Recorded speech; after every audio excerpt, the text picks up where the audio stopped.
Chapter 25. Jurgis got up, wild with rage, but the door was shut, and the great castle was dark and impregnable. Then the icy teeth of the blast bit into him, and he turned and went away at a run.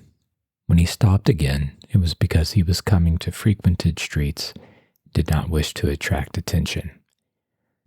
In spite of that last humiliation, his heart was thumping fast with triumph. He had come out ahead on that deal. He put his hand into his trousers pocket every now and then to make sure that the precious $100 bill was still there. Yet he was in a plight, a curious and even dreadful plight when he came to realize it. He had not a single cent but that one bill, and he had to find some shelter that night. He had to change it. Jurgis spent half an hour walking and debating the problem. There was no one he could go to for help. He had to manage it all alone. To get it changed in a lodging house would be to take his life in his hands. He would almost certainly be robbed and perhaps murdered before morning. He might go to some hotel or railroad depot and ask to have it changed, but what would they think, seeing a bum like him with $100? He would probably be arrested if he tried it. And what story could he tell? On the morrow, Freddie Jones would discover his loss, and there would be a hunt for him, and he would lose his money. The only other plan he could think of was to try in a saloon. He might pay them to change it, if it could not be done otherwise. He began peering into places as he walked. He passed several as being too crowded. Then finally, chancing upon one where the bartender was all alone, he gripped his hands in sudden resolution and went in. "Can you change me a $100 bill?" he demanded. The bartender was a big, husky fellow with the jaw of a prize fighter and a 3-week stubble of hair upon it. He stared at Jurgis. "What's that you say?" he demanded. "I said, could you change me a $100 bill?"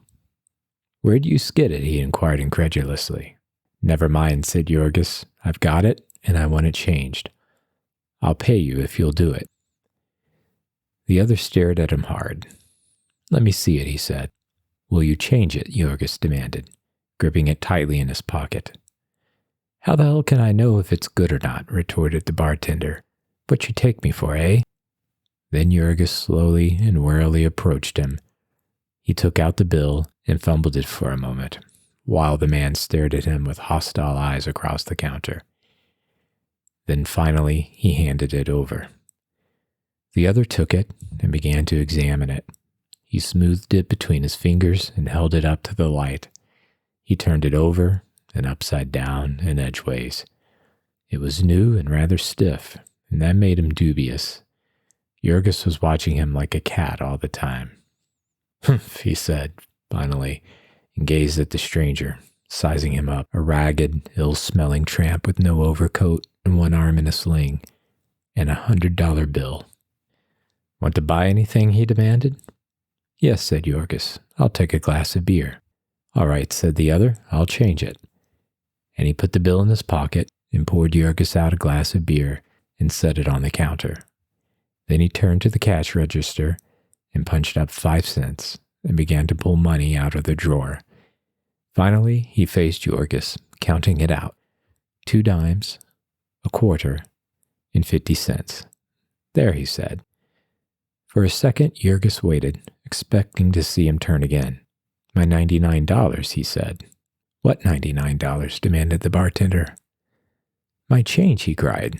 "The rest of my 100. "Go on," said the bartender. "You're nutty." And Jurgis stared at him with wild eyes. For an instant, horror reigned in him. Black, paralyzing, awful horror, clutching him at the heart.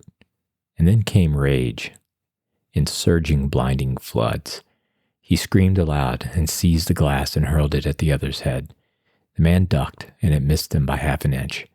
He rose again and faced Jurgis, who was vaulting over the bar with his one well arm, and dealt him a smashing blow in the face, hurling him backward upon the floor. Then, as Jurgis scrambled to his feet again and started round the counter after him, he shouted at the top of his voice, "Help! Help!" Jurgis seized a bottle off the counter as he ran, and as the bartender made a leap, he hurled the missile at him with all his force. It just grazed his head and shivered into 1,000 pieces against the post of the door. Then Jorgis started back, rushing at the man again in the middle of the room. This time, in his blind frenzy, he came without a bottle. That was all the bartender wanted. He met him halfway and floored him with a sledgehammer drive between the eyes. An instant later, the screen doors flew open, and 2 men rushed in, just as Jorgis was getting to his feet again, foaming at the mouth with rage, and trying to tear his broken arm out of its bandages. "Look out," shouted the bartender. "He's got a knife." Then, seeing that the 2 were disposed to join the fray, he made another rush at Jorgis, and knocked aside his feeble defense and sent him tumbling again, and the 3 flung themselves upon him, rolling and kicking about the place. A second later, a policeman dashed in, and the bartender yelled once more, "Look out for his knife." Jorgis had fought himself half to his knees when the policeman made a leap at him and cracked him across the face with his club.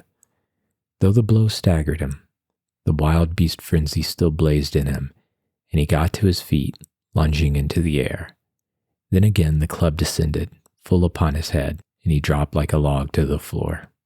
The policeman crouched over him, clutching his stick, waiting for him to try to rise again, and meantime the bartender got up and put his hand on his head. "Christ," he said, "I thought I was done for that time. Did he cut me?" "Don't see anything, Jake," said the policeman. "What's the matter with him?" "Just crazy drunk," said the other. "A lame duck, too. But he most got me under the bar. You'd better call the wagon, Billy." "No," said the officer. "He's got no more fight in him, I guess. And he's only got a block to go." He twisted his hand in Jorgis's collar and jerked at him. "Get up here, you," he commanded. But Jorgis did not move, and the bartender went behind the bar, and after stowing the $100 bill away in a safe hiding place, came and poured a glass of water over Jorgis.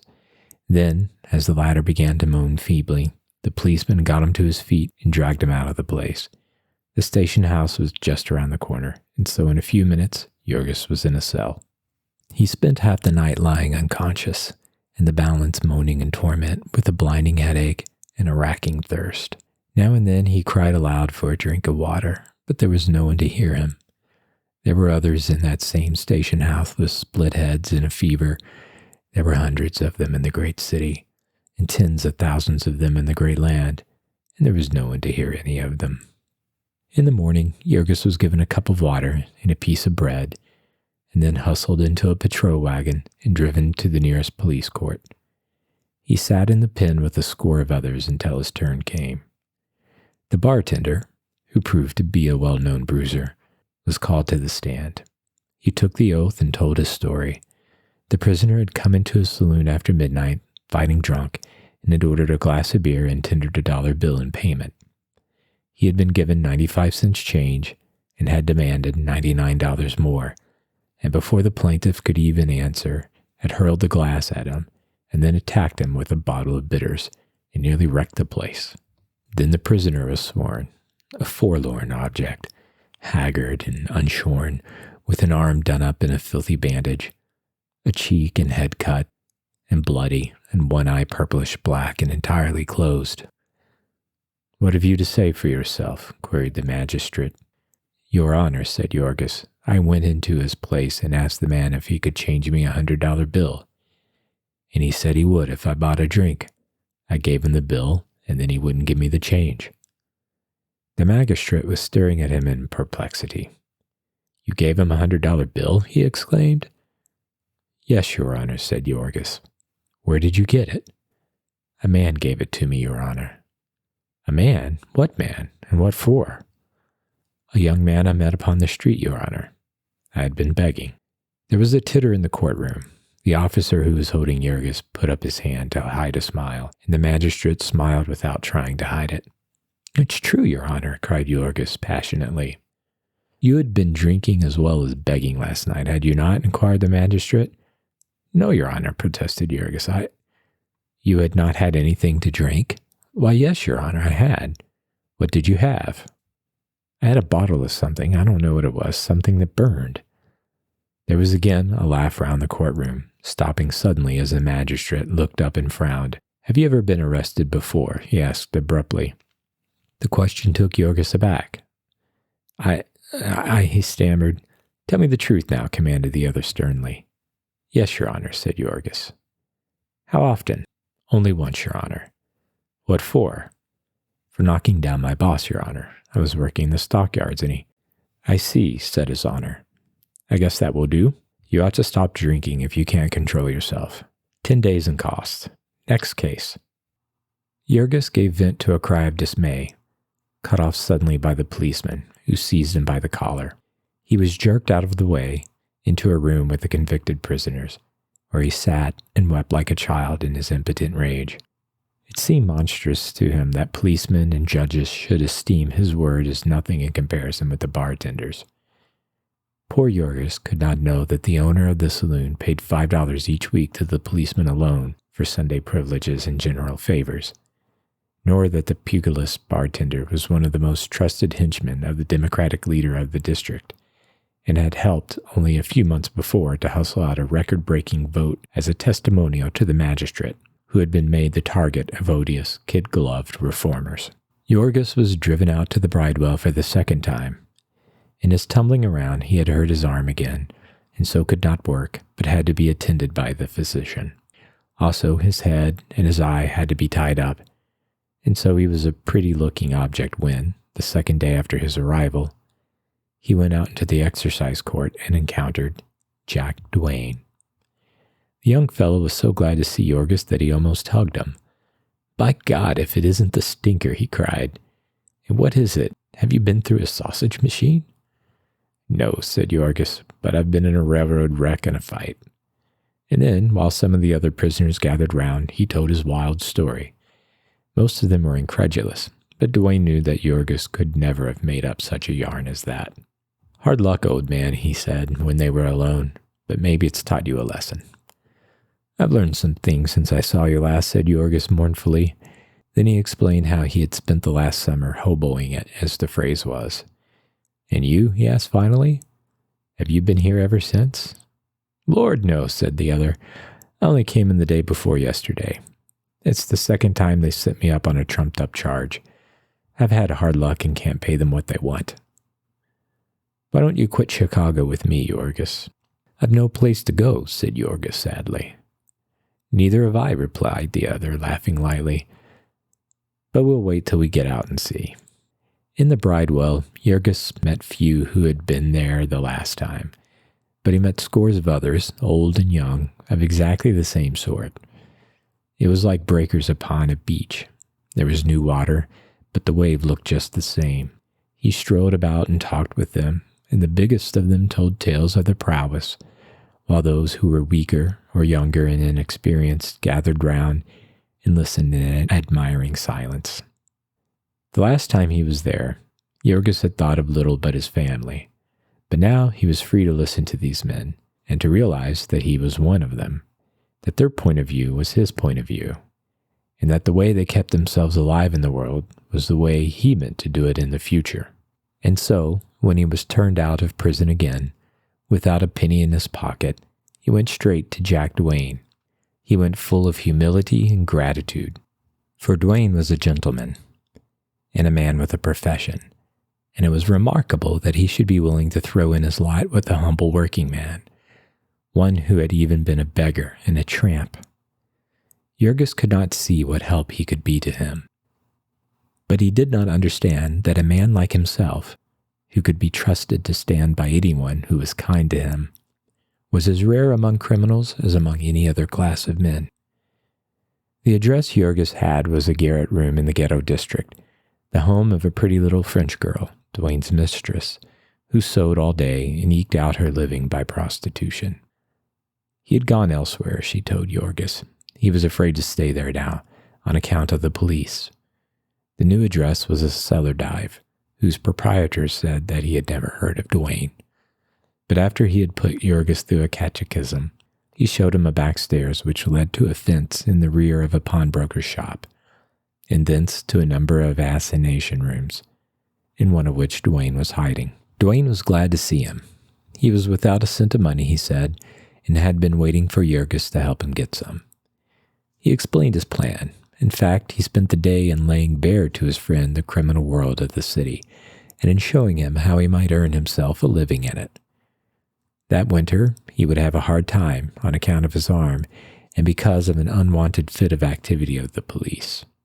But so long as he was unknown to them, he would be safe if he were careful.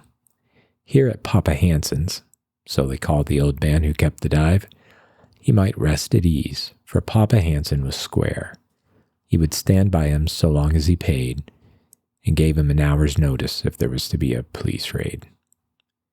Also, Rosensteg, the pawnbroker, would buy anything he had for a third of its value and guarantee to keep it hidden for a year. There was an oil stove in the little cupboard of a room, and they had some supper. Then about 11 o'clock at night, they sallied forth together by a rear entrance to the place, Dwayne with a slingshot. They came to a residence district, and he sprang up a lamp post and blew out the light. And then the two dodged into the shelter of an area step and hid in silence. Pretty soon a man came by, a working man, and they let him go. Then after a long interval came the heavy tread of a policeman, and they held their breath till he was gone. Though half frozen, they waited a full quarter of an hour after that, and then again came footsteps, walking briskly. Dwayne nudged Jorgis, and the instant the man had passed, they rose up. Dwayne stole out as silently as a shadow, and a second later, Jorgis heard a thud and a stifled cry. He was only a couple of feet behind, and he leaped to stop the man's mouth, while Dwayne held him fast by the arms, as they had agreed. But the man was limp and showed a tendency to fall, and so Jorgis had only to hold him up by the collar, while the other, with swift fingers, went through his pockets, ripping open first his overcoat, and then his coat, and then his vest, searching inside and outside, and transferring the contents into his own pockets. At last, after feeling of the man's fingers and in his necktie, Dwayne whispered, "That's all," and they dragged him to the area and dropped him in. Then Jorgis went one way and his friend the other, walking briskly. The latter arrived first, and Jorgis found him examining the swag.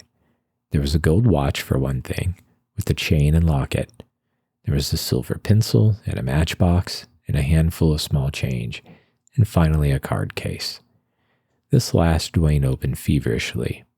There were letters and checks and 2 theater tickets, and at last, in the back part, a wad of bills. He counted them. There was a 20, 5 10s, 4 5s, and 3 1s. Dwayne drew a long breath. "That lets us out," he said. After further examination, they burned the card case and its contents, all but the bills, and likewise the picture of a little girl in the locket. Then Dwayne took the watch and trinkets downstairs and came back with $16. "The old scoundrel said the case was filled," he said. "It's a lie, but he knows I want the money." They divided up the spoils, and Jorgis got as his share $55 and some change. He protested that it was too much, but the other had agreed to divide even. That was a good haul, he said, better than average. When they got up in the morning, Jorgis was sent out to buy a paper. One of the pleasures of committing a crime was the reading about it afterward. "I had a pal that always did it," Dwayne remarked, laughing, until one day he read that he had left $3,000 in a lower inside pocket of his party's vest. There was a half-column account of the robbery. It was evident that a gang was operating in the neighborhood, said the paper, for it was the third within a week, and the police were apparently powerless. The victim was an insurance agent, and he had lost $110 that did not belong to him.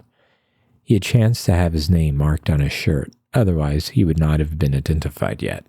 His assailant had hit him too hard, and he was suffering from concussion of the brain. And also, he had been half frozen when found, and would lose 3 fingers on his right hand.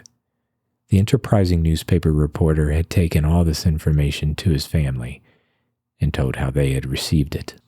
Since it was Jorgis's first experience, these details naturally caused him some worriment, but the other laughed coolly.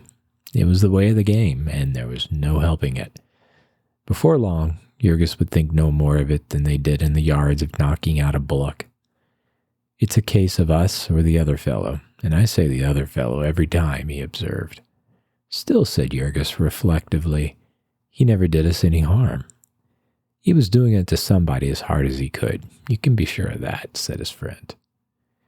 Dwayne had already explained to Jurgis that if a man of their trade were known, he would have to work all the time to satisfy the demands of the police. Therefore, it would be better for Jurgis to stay in hiding and never be seen in public with his pal. But Jurgis soon got very tired of staying in hiding. In a couple of weeks, he was feeling strong and beginning to use his arm, and then he could not stand it any longer. Dwayne, who had done a job of some sort by himself and made a truce with the powers, brought over Marie, his little French girl, to share with him. But even that did not avail for long. And in the end, he had to give up arguing, take Jurgis out and introduce him to the saloons and sporting houses where the big crooks and hold-up men hung out. And so Jurgis got a glimpse of the high-class criminal world of Chicago. The city, which was owned by an oligarchy of businessmen, being nominally ruled by the people, a huge army of graft was necessary for the purpose of effecting the transfer of power. Twice a year in the spring and fall elections, millions of dollars were furnished by the businessmen and expended by this army. Meetings were held and clever speakers were hired, bands played and rockets sizzled, tons of documents and reservoirs of drinks were distributed, and tens of thousands of votes were bought for cash. And this army of graft had, of course, to be maintained the year round. The leaders and organizers were maintained by the businessmen directly. Aldermen and legislators by means of bribes, party officials out of the campaign funds, lobbyists and corporate lawyers in the form of salaries, contractors by means of jobs, labor union leaders by subsidies, and newspaper proprietors by editors and advertisements. The rank and file, however, were either foisted upon the city or else lived off the population directly. There was the police department and the fire and water departments and the whole balance of the civil list, from the meanest office boy to the head of a city department. And for the horde who could find no room in these, there was the world of vice and crime. There was license to seduce, to swindle and plunder and prey. The law forbade Sunday drinking, and this had delivered the saloon keepers into the hands of the police and made an alliance between them necessary. The law forbade prostitution, and this had brought the madams into the combination. It was the same with the gambling housekeeper and the poolroom man, and the same with any other man or woman who had a means of getting graft and was willing to pay over a share of it. The green goods man and the highwayman, the pickpocket and the sneak thief, and the receiver of stolen goods, the seller of adulterated milk, of stale fruit and diseased meat, the proprietor of unsanitary tenements, the fake doctor and the usurer, the beggar and the pushcart man, the prize fighter and the professional slugger, the racetrack tout, the procurer, the white slave agent, and the expert seducer of young girls. All of these agencies of corruption were banded together and leagued in blood brotherhood with the politician and the police. More often than not, they were one and the same person. The police captain would own the brothel he pretended to raid. The politician would open his headquarters in a saloon. Hinky Dink or Bathhouse John or others of that ilk were proprietors of the most notorious dives in Chicago, and also the gray wolves of the city council, who gave away the streets of the city to the businessmen, and those who patronized their places were the gamblers and prize fighters who set the law at defiance, and the burglars and hold-up men who kept the whole city in terror. On election day, all these powers of vice and crime were one power. They could tell within 1% what the vote of their district would be, and they could change it at an hour's notice. A month ago, Jurgis had all but perished of starvation upon the streets, and now suddenly, as by the gift of a magic key, he had entered into a world where money and all the good things alive came freely. He was introduced by his friend to an Irishman named Buck Halloran, who was a political worker and on the inside of things. This man talked with Jurgis for a while and then told him that he had a little plan by which a man who looked like a working man might make some easy money. But it was a private affair and had to be kept quiet. Jurgis expressed himself as agreeable, and the other took him that afternoon, it was Saturday, to a place where city laborers were being paid off. The paymaster sat in a little booth, and with a pile of envelopes before him, and 2 policemen standing by. Jorgis went according to directions and gave the name of Michael O'Flaherty and received an envelope, which he took around the corner and delivered to Halloran, who was waiting for him in a saloon. Then he went again and gave the name of Johann Schmidt, and a third time and gave the name of Serge Remenitsky. Halloran had quite a list of imaginary working men, and Jorgis got an envelope for each one. For this work, he received $5 and was told that he might have it every week so long as he kept quiet. As Jorgis was excellent at keeping quiet, he soon won the trust of Buck Halloran and was introduced to others as a man who could be depended upon. This acquaintance was useful to him in another way, and before long, Jorgis made his discovery of the meaning of pool and just why his boss, Connor, and also the pugilist bartender, had been able to send him to jail. One night there was given a ball, the benefit of One-Eyed Larry, a lame man who played the violin in one of the big high-class houses of prostitution on Clark Street and was a wag and a popular character on the levee. This ball was held in a big dance hall. It was one of the occasions when the city's powers of debauchery gave themselves up to madness. Jorgis attended and got half insane with drink and began quarreling over a girl. His arm was pretty strong by then, and he set to work to clean out the place and ended in a cell in the police station. The police station being crowded to the doors and stinking with bums, Jorgis did not relish staying there to sleep off his liquor and sent for Halloran, who called up the district leader and had Jorgis bailed out by telephone at 4 o'clock in the morning. When he was arraigned that same morning, the district leader had already seen the clerk of the court and explained that Jorgis Rudkus was a decent fellow who had been indiscreet. And so Jorgis was fined $10 and the fine was suspended, which meant that he did not have to pay for it and never would have to pay for it unless somebody chose to bring it up against him in the future. Among the people Jorgis lived with now, money was valued according to an entirely different standard from that of the people of Packingtown. Yet, strange as it may seem, he did a great deal less drinking than he had as a working man. He had not the same provocations of exhaustion and hopelessness. He had now something to work for, to struggle for. He soon found that if he kept his wits about him, he would come upon new opportunities, and being naturally an active man, he not only kept sober himself, but helped to steady his friend, who was a good deal fonder of both wine and women than he.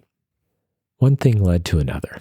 In the saloon where Jorgis met Buck Halloran, he was sitting late one night with Duane, when a country customer, a buyer for an out-of-town merchant, came in, a little more than half-piped. There was no one else in the place but the bartender, and as the man went out again, Jorgis and Duane followed him.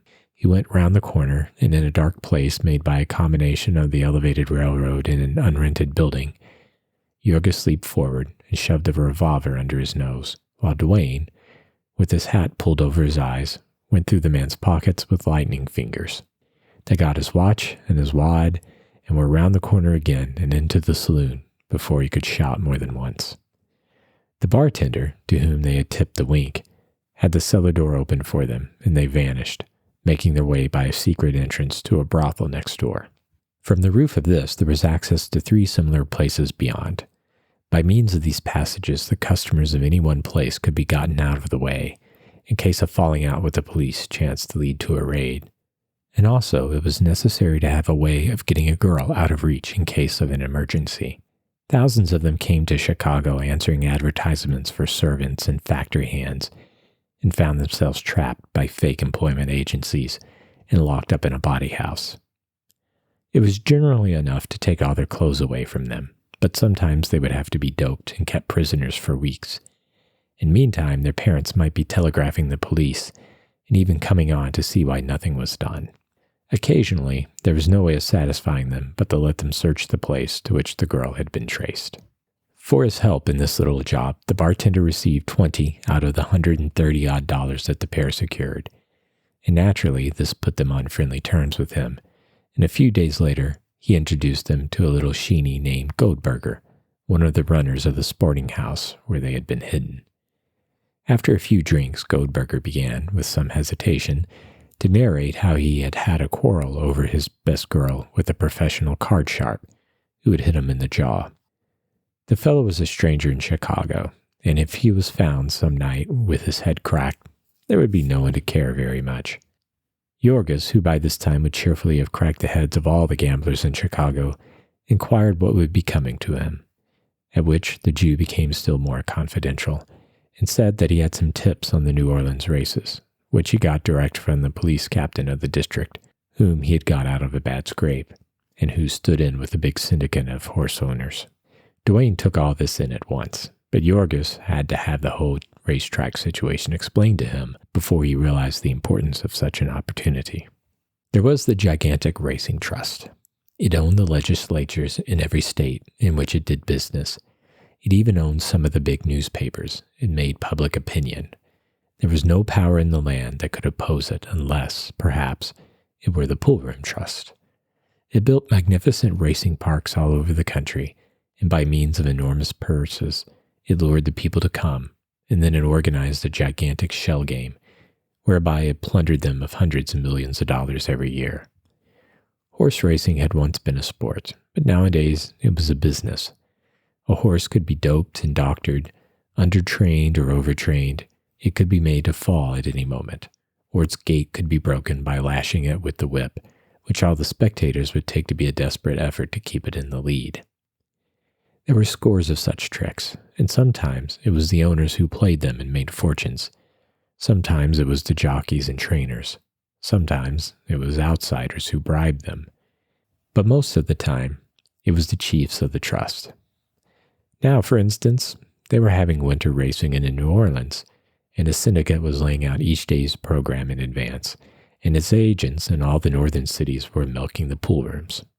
The word came by long-distance telephone in a cipher code just a little while before each race, and any man who could get the secret had as good as a fortune. If Jorgis did not believe it, he could try it, said the little Jew. Let them meet at a certain house on the morrow and make a test. Jorgis was willing, so was Duane, and so they went to one of the high-class pool rooms where brokers and merchants gambled, with society women in a private room, and they put up $10 each upon a horse called Black Beldam, a 6-to-1 shot, and won. For a secret like that, they would have done a good many sluggings, but the next day Goldberger informed them that the offending gambler had got wind of what was coming to him and had skipped the town. There were ups and downs at the business, but there was always a living, inside of a jail if not out of it. Early in April, the city elections were due, and that meant prosperity for all the powers of graft. Jorgis, hanging around in dives and gambling houses and brothels, met with the heelers of both parties, and from their conversation he came to understand all the ins and outs of the game, and to hear of a number of ways in which he could make himself useful about election time. Buck Halloran was a Democrat, and so Jorgis became a Democrat also, but he was not a bitter one. The Republicans were good fellows too, and were to have a pile of money in the next campaign. At the last election, the Republicans had paid $4 a vote to the Democrats $3, and Buck Halloran sat one night playing cards with Jorgis and another man, who told Halloran had been charged with a job voting a bunch of 37 newly landed Italians, and how he, the narrator, had met the Republican worker who was after the very same gang, and how the three had effected a bargain, whereby the Italians were to vote half and half for a glass of beer apiece, while the balance of the fund went to the conspirators. Not long after this, Jorgis, wearying of the risks and vicissitudes of miscellaneous crime, was moved to give up the career for that of a politician. Just at this time, there was a tremendous uproar being raised concerning the alliance between the criminals and the police. For the criminal graft was one in which the businessmen had no direct part. It was what is called a sideline, carried by the police. Wide-open gambling and debauchery made the city pleasing to trade, but burglaries and hold-ups did not. One night it chanced that while Jack Duane was drilling a safe in a clothing store, he was caught red-handed by the night watchman and turned over to a policeman who chanced to know him well and who took the responsibility of letting him make his escape. Such a howl from the newspapers followed this that Duane was slated for sacrifice and barely got out of town in time. And just at that juncture, it happened that Jorgis was introduced to a man named Harper, whom he recognized as the night watchman at Brown's, who had been instrumental in making him an American citizen the first year of his arrival at the yards. The other was interested in the coincidence, but did not remember Yorgis. He had handled too many green ones in his time, he said. He sat in a dance hall with Yorgis and Halloran until 1 or 2 in the morning, exchanging experiences. He had a long story to tell of his quarrel with the superintendent of his department, and how he was now a plain working man, and a good union man as well. It was not until some months afterward that Yorgis understood that the quarrel with the superintendent had been prearranged, and that Harper was in reality drawing a salary of $20 a week from the packers for an inside report of his union's secret proceedings. The yards were seething with agitation just then, said the man, speaking as a unionist. The people at Packingtown had borne about all that they would bear, and it looked as if a strike might begin any week. After this talk, the man made inquiries concerning Yorgis, and a couple of days later he came to him with an interesting proposition. He was not absolutely certain, he said, but he thought he could get him a regular salary. He would come to Packingtown and do as he was told, keep his mouth shut. Harper, Bush Harper he was called, was a right-hand man of Mike Scully, the Democratic boss of the stockyards, and in the coming election there was a peculiar situation. There had come to Scully a proposition to nominate a certain rich brewer who lived upon a swell boulevard that skirted the district, and who coveted the big badge and the honorable of an alderman. The brewer was a Jew and had no brains, but he was harmless and would put up a rare campaign fund. Scully had accepted the offer and then gone to the Republicans with a proposition. He was not sure that he could manage the Sheeny, and he did not mean to take any chances with his district. Let the Republicans nominate a certain obscure but amiable friend of Scully's, who was now setting 10 pins in the cellar of an Ashland Avenue saloon, and he, Scully, would elect him with the Sheeny's money, and the Republicans might have the glory, which was more than they would get otherwise. In return for this, the Republicans would agree to put up no candidate the following year, when Scully himself came up for re-election as the other alderman from the ward. To this the Republicans had assented at once. But the hell of it was, so Harper explained, that the Republicans were all of them fools. A man had to be a fool to be a Republican in the stockyards where Scully was king. And they didn't know how to work, and of course it would not do for the Democratic workers, the noble redskins of the War Whoop League, to support the Republican openly. The difficulty would not have been so great except for another fact.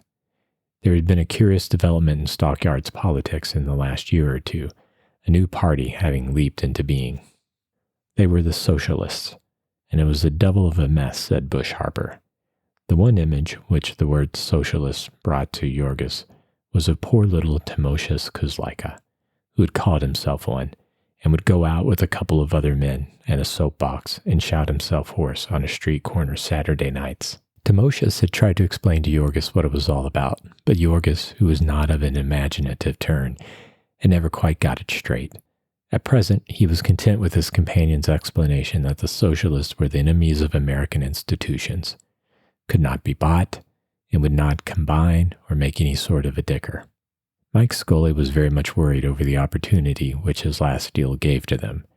The stockyards Democrats were furious at the idea of a rich capitalist for their candidate, and while they were changing, they might possibly conclude that a socialist firebrand was preferable to a Republican bum. And so, right here was a chance for Yorgis to make himself a place in the world, explained Bush Harper. He had been a union man, and he was known in the yards as a working man. He must have hundreds of acquaintances, and as he had never talked politics with them, he might come out as a Republican now without exciting the least suspicion. There were barrels of money for the use of those who could deliver the goods, and Yorgis might count upon Mike Scully, who had never yet gone back on a friend. Just what could he do? Yorgis asked in some perplexity, and the other explained in detail. To begin with, he would have to go to the yards and work, and he mightn't relish that, but he would have what he earned, as well as the rest that came to him. He would get active in the union again, and perhaps try to get an office, as he, Harper, had. He would tell all of his friends the good points of Doyle, the Republican nominee, and the bad ones of the Sheeny. And then Scully would furnish a meeting place, and he would start the Young Men's Republican Association, or something of that sort, and have the rich brewer's best beer by the hogshead, and fireworks and speeches, just like the War Whoop League. Surely Jurgis must know hundreds of men who would like that sort of fun, and there would be the regular Republican leaders and workers to help him out, and they would deliver a big enough majority on Election Day. When he had heard all this explanation to the end, Jurgis demanded, "But how can I get a job in Packingtown? I'm blacklisted." At which Bush Harper laughed. "I'll attend to that all right," he said. And the other replied, "It's a go then. I'm your man." So Jurgis went out to the stockyards again and was introduced to the political lord of the district, the boss of Chicago's mayor. It was Scully who owned the brickyards and the dump and the ice pond, though Jurgis did not know it. It was Scully who was to blame for the unpaved street in which Jurgis's child had been drowned. It was Scully who had put into office the magistrate who had first sent Jurgis to jail.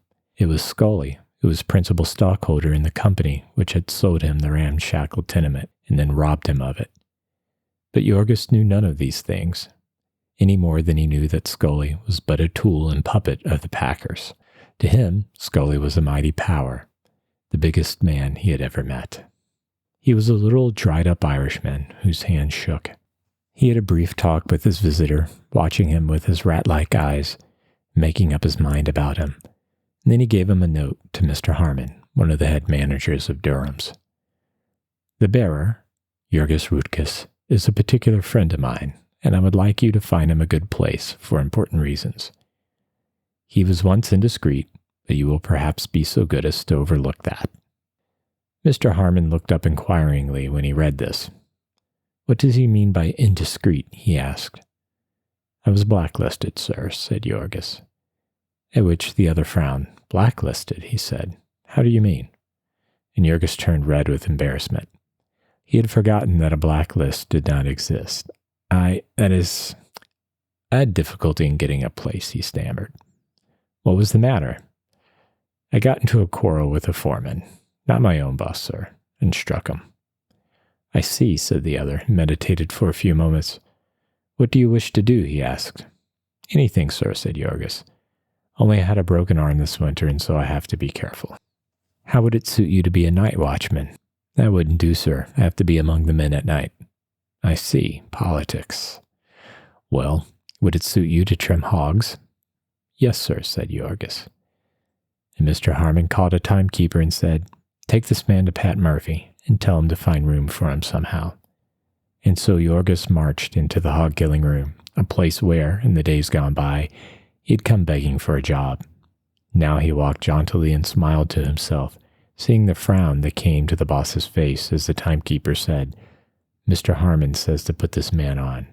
It would overcrowd his department and spoil the record he was trying to make. But he said not a word except, "All right." And so Jurgis became a working man once more, and straightway he sought out his old friends and joined the union and began to root for Scotty Doyle. Doyle had done him a good turn once, he explained, and was really a bully chap. Doyle was a working man himself and would represent the working men. Why did they want to vote for a millionaire Sheeny? And what the hell had Mike Scully ever done for them that they should back his candidates all the time? And meantime, Scully had given Jurgis a note to the Republican leader of the ward, and he had gone there and met the crowd he was to work with. Already, they had hired a big hall with some of the brewers' money, and every night Jurgis brought in a dozen new members of the Doyle Republican Association.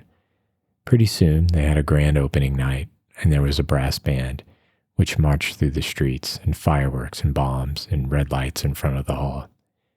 And there was an enormous crowd with 2 overflow meetings, so that the pale and trembling candidate had to recite 3 times over the little speech which one of Scully's hitchmen had written, and which he had been a month learning by heart.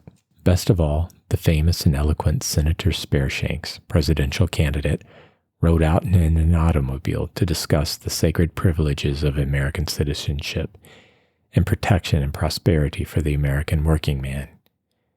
His inspiriting address was quoted to the extent of half a column in all the morning newspapers, which also said that it could be stated upon excellent authority that the unexpected popularity developed by Doyle, the Republican candidate for alderman, was giving a great anxiety to Mr. Scully, the chairman of the Democratic City Committee. The chairman was still more worried when the monster torchlight procession came off, with the members of the Doyle Republican Association all in red capes and hats, and free beer for every voter in the ward, the best beer ever given away in a political campaign, as the whole electorate testified. During this parade, and at innumerable cartel meetings as well, Jurgis labored tirelessly. He did not make any speeches. There were lawyers and other experts for that, but he helped to manage things, distributing notices and placing placards and bringing out the crowds. And when the show was on, he attended to the fireworks and the beer. Thus, in the course of the campaign, he handled many hundreds of dollars of the Hebrew brewers' money, administering it with naive and touching fidelity. Toward the end, however, he learned that he was regarded with hatred by the rest of the boys, because he compelled them either to make a poorer showing than he, or to do without their share of the pie. After that, Jurgis did his best to please them, and to make up for the time he had lost before he discovered the extra bungholes of the campaign barrel. He pleased Mike Scully also. On election morning, he was out at 4 o'clock getting out the vote. He had a 2-horse carriage to ride in, and he went from house to house for his friends and escorted them in triumph to the polls. He voted half a dozen times himself and voted some of his friends as often. He brought bunch after bunch of the newest foreigners, Lithuanians, Poles, Bohemians, Slovaks, and when he had put them through the mill, he turned them over to another man to take to the next polling place. When Jurgis first set out, the captain of the precinct gave him $100, and 3 times in the course of the day, he came for another 100, and not more than 25 out of each lot got stuck in his own pocket. The balance all went for actual votes, and on a day of Democratic landslides, they elected Scotty Doyle, the ex-10-pin setter, by nearly 1,000 plurality, and beginning at 5 o'clock in the afternoon and ending at 3 in the morning, Jurgis treated himself to a most unholy and horrible jag. Nearly everyone else in Packingtown did the same, however, for there was universal exultation over this triumph of popular government, this crushing defeat of an arrogant plutocrat by the power of the common people.